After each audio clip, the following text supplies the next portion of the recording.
अध श्रीविष्णुप्रातस्मरणस्तोत्रम्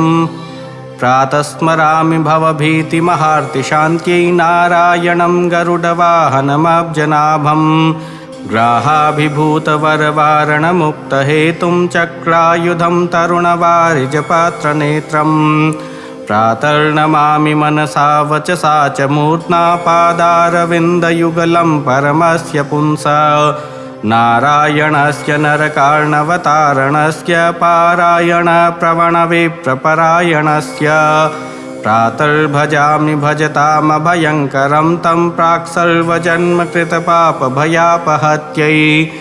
योग्राहवक्त्रपतिताङ्घ्रिगजेन्द्रघोरशोकप्रणाशनकरो धृतशङ्खचक्र श्लोकत्रयमिदं पुण्यं प्रातःकाले पठेन्नरः लोकत्रयगुरुस्तस्मै दद्यादात्मपदं हरिः इति श्री